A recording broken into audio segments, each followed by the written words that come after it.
ABC to indefinitely suspend Jimmy Kimmel Live. The network is pulling Jimmy Kimmel Live off the air for the foreseeable future.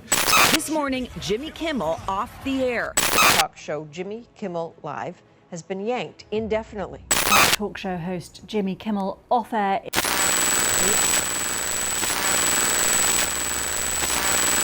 It all started with a reply to a journalist asking Donald Trump on how he's holding up after Charlie Kirk's death. How are you holding up over the last 3.5 days? I think very good. And by the way, right there, you see all the trucks. They've just started construction of the new ballroom for the White House, which is something they've been trying to get, as you know, for about 150 years. Jimmy Kimmel commented, noting how MAGA was using Charlie's death as a weapon against Democrats.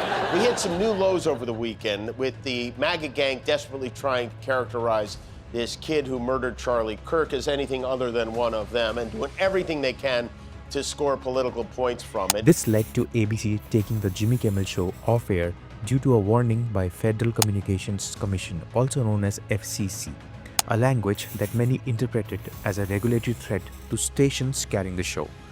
Chaired by Brendan Carr, which was termed as a warrior of free speech by Trump, is the one who warned ABC, its network and affiliates to face repercussions if the show is not taken off air. Within 48 hours, not only ABC but its affiliates Nexstar and Sinclair issued statements to take the show off air indefinitely. In a surprising twist, Trump himself voiced support for ABC through a Truth Social post where he talked about how ABC did a wonderful job by taking the show off air. Critics argue that an FCC official's public threat, real or rhetorical, can chill criticism and satire. But supporters say broadcasters are private companies with the right to decide what their audience see. To understand the stakes, we might have to look back. America has a long history of political pressure and censorship, shaping what voices get heard. This pattern has repeated itself in different forms across US media. Television and radio, though celebrities as platforms for free expression, have often buckled under the combined weight of public outrage, advertisers' pressure, and political scrutiny. The result? Popular shows are pulled off the air not because of ratings, but because they strayed too close to uncomfortable truths. Bill Maher, Politically Incorrect. In the tense days following the September 11 attacks, America was unified in grief and patriotism. Late-night show host Bill Maher, known for its sharp tongue on Politically Incorrect, which was aired on ABC, made a remark that struck. We have been the cowards, lobbing cruise missiles from 2,000 miles away.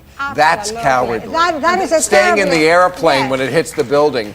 Say what you want about it, not coward. ABC and its parent company Disney felt the pressure, not just from the public, but from the political climate where criticism of America was equated with disloyalty.